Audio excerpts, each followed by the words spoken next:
Hello and welcome to the American Society of Regional Anesthesia and Pain Medicine. We are at the ASRA Pain Medicine Fall Meeting in Orlando, Florida, and I have a wonderful group of people with me today, and we're going to be talking about the role of trainees and engagement of trainees in the society and what that means for the future of pain medicine. I'm really excited to hear their perspectives on this, their perception of the society, what they need from the society, and where they can get involved to make the society better for themselves and for all of us in the pain medicine community. So I'm going to let them do their own introductions today. So like I said, I'm Raj Gupta. I'm from Vanderbilt University in Nashville, Tennessee, and I'm on the board of directors for ASRA Pain Medicine. It's a privilege and an honor to be part of this society, and I always like sharing what we're doing with other people. So this is our opportunity today. So Kellie, you want to start with the introductions? Sure. So I'm Kellie Jaremko. I'm an assistant professor at Johns Hopkins. I'm regional anesthesia and acute pain trained. I do that, both of those, as well as OR and our perioperative pain clinic, which is why I'm here at the chronic pain meeting. And so I've been involved in ASRA a really long time. I think I was a member now for a decade. And so I started as a medical student and now an attending. So I have an interesting perspective of how things have changed over time, and I'm really excited to be here. Great. Next. My name is Harrison Plunkett. I'm currently a chronic pain fellow at the University of Virginia and was an anesthesia resident there as well, and originally from Atlanta, Georgia. Hi, I'm Yasmin Sritapan. I'm currently a pain fellow at University of Virginia. I did my residency at University of Louisville, and I've been involved with ASRA since my CA2 year at University of Louisville. Hello, I'm Vats Ambai. I'm a PGY3 at Emory University in Atlanta. I've been involved with ASRA for 3 years now and am applying to chronic pain this year. I'm so impressed already with these introductions. You guys have been involved with this organization longer than I was even thinking about doing regional anesthesia acute pain when I was a resident. It wasn't even occurring to me as early as you guys have been thinking about it. Kellie obviously started as a med student. Kellie, let's start with your introduction of where the residents, we focus on residents and fellows, but there's actually a role for med students as well, where the current status of that is in the organization. Sure. So as I mentioned, things have evolved over the last several years. When I joined, I was in an MD PhD program presenting research here, and there were not that many things focused on trainees. There was a curriculum at some of the meetings and the resident section committee, which is a program where residents can apply to, and the applications are actually open right now until mid-December, to get involved in leadership, education, and more learning about ASRA, as well as getting ready for fellowship. So that has existed for quite some time. Other things are, at the meetings, there are resident travel awards, or trainee. I believe any trainee presenting research can apply, and it's part of the abstract overview when they go through and pick the best abstracts from trainees, and so that's a wonderful program to get people here. I noticed, since I was already interested in pain and regional and research in that area, that when I went through the last several years of med school, our training on pain education was not up to the level I had hoped, and I had this interesting perspective. So I talked with some people here when I was still a resident, and we came up with the idea of creating a special interest group for improving pain education at the training level. So that has evolved since 2016, and we have some opportunities there. There's plenty of other opportunities coming up. There's always the opportunity to do newsletters, and you basically, for the ASRA News, can get paired with a faculty member as a mentor and talk about a project. It's something you can put on your CV. It's a good experience for networking. We always have the resident and fellowship director meet and greet at each meeting, one for chronic pain and one for acute pain in the spring.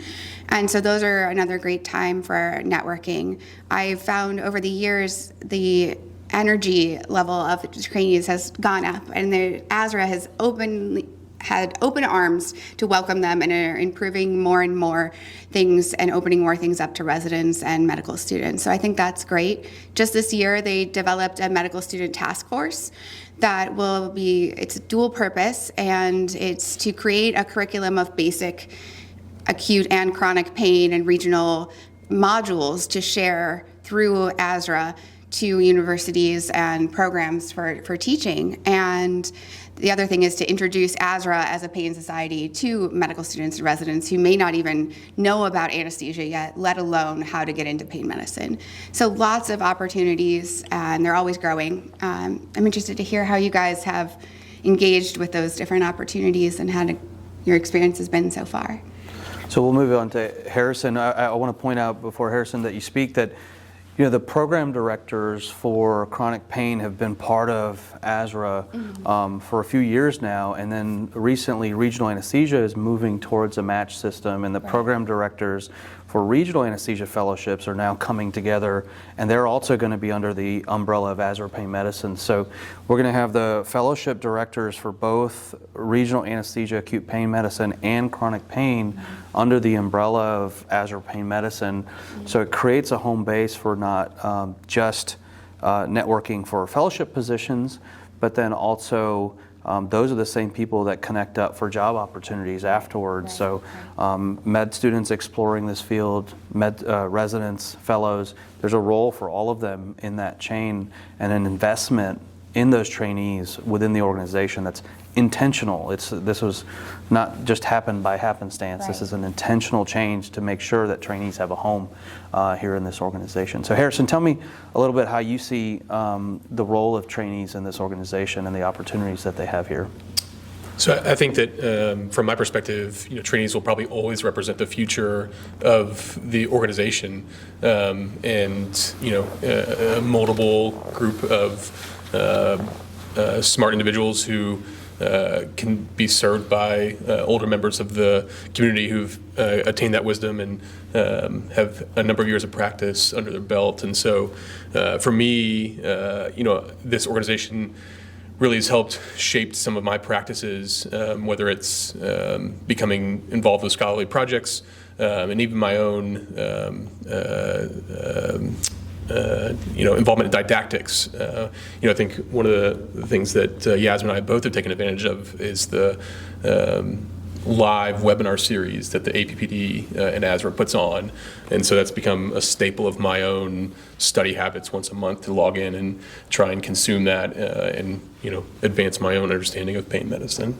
Yeah, we didn't even talk about the webinars. So this is a series that started just a couple of years ago, primarily out of the need from COVID to keep continuing the conversation, the education, when we couldn't meet in person, and it's sustained, and we realized that there's a value add. This is a free access for members to join these webinars. They happen, I think, every month now, directly focused on needs of fellows, both regional and chronic pain fellows, from topics as what you would expect in procedural techniques or review of literature, but also to practice management, career finding opportunities and skills, matching in the fellowship programs. So broad spectrum of topics in those webinars, and free for our fellows and residents and med students to access. I mean, it's really a great opportunity to connect with faculty, but then also kind of learn in the process.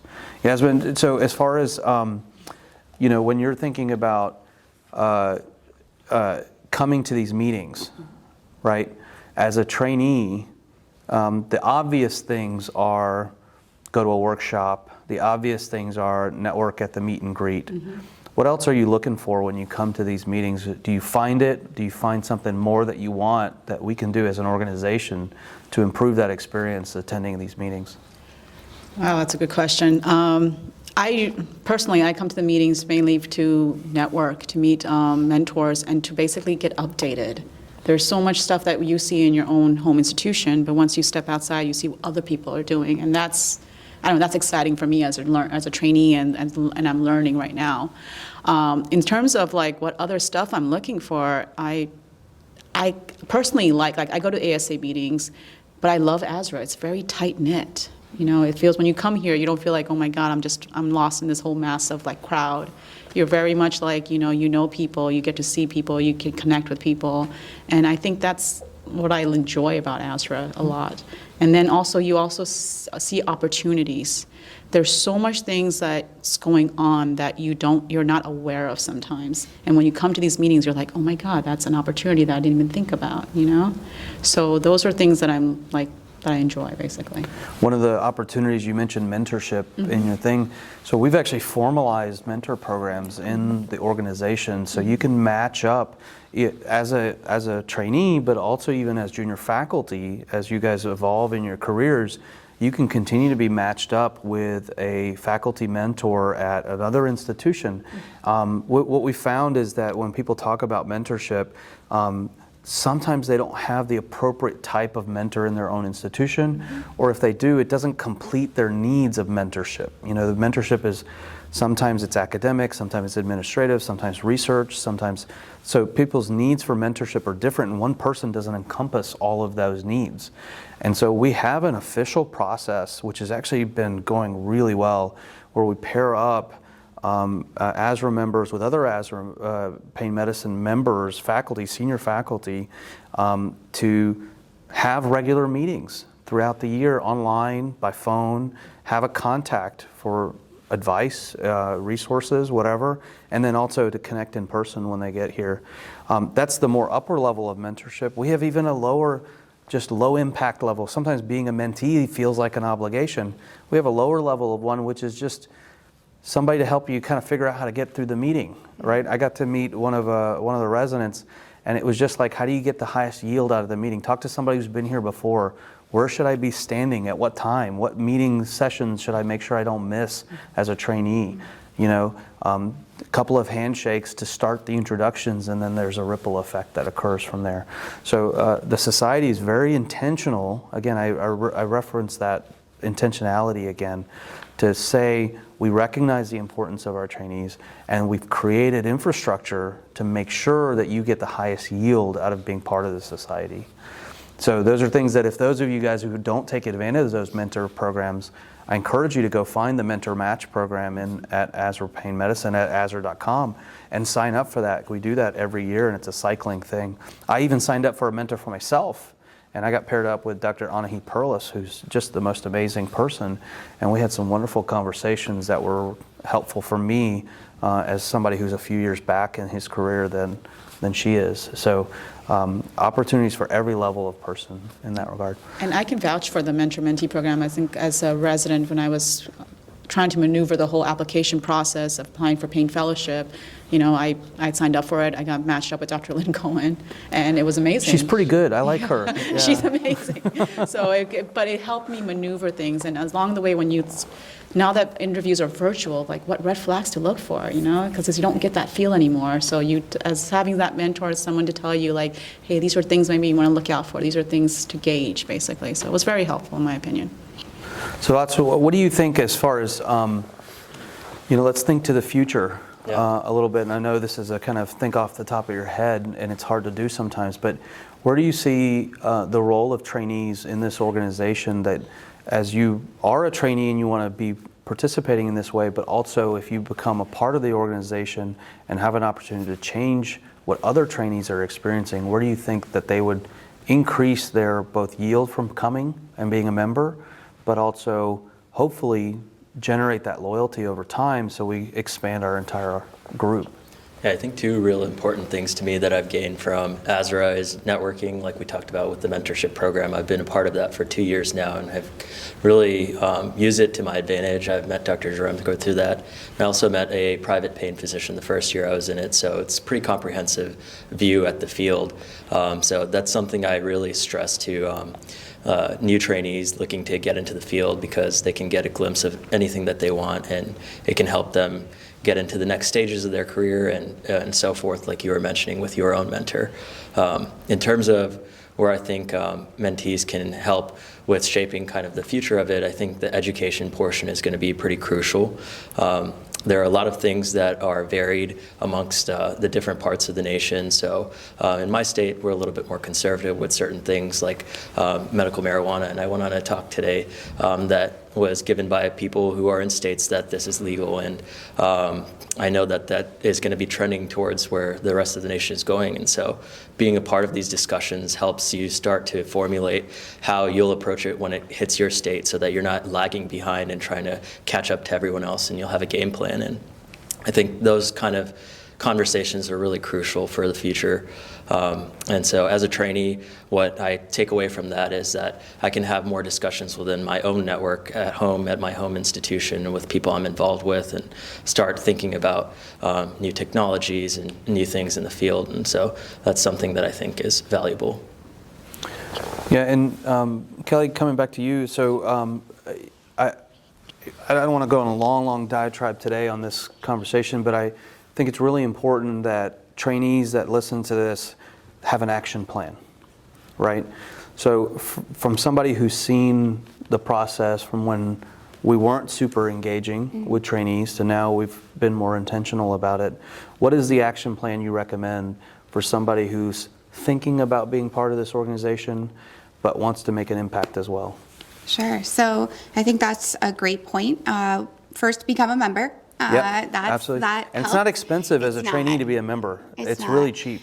And then you have access to all of the resources such as webinars, news articles, newsletters, special interest groups. And then as you're trying to figure out what your interests lie, there are these special interest groups that you can get involved in. So if you know you're going into chronic pain, or you really love POCUS, or you want to do global health, there are SIGs for all of those. So I think that's a great way to get involved early on if you already have something in mind. But if you're not... I'm going to interrupt you a second. So there's a distinction between committees and special interest groups. So committees you apply for, and then there's a review process, and the president or the president-elect are choosing their committee members based on a variety of things in the application process. Special interest groups are completely voluntary. Right. Anybody can join any special interest group.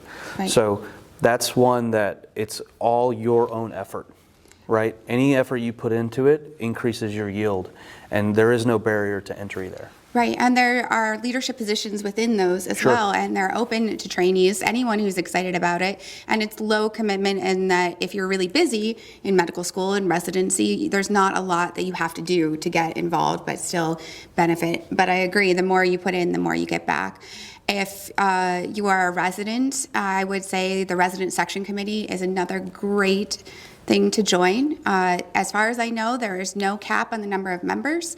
The applications are always in November, December now, and the great thing is it gives you a view of how a society runs. It's our own little resident trainee. It's a society within a society. Exactly, and so very energetic group of people. For the future, it helps us figure out how to be better. And it really allows people to affect change. There's education options in that. And then the next thing I'd say is come to a meeting.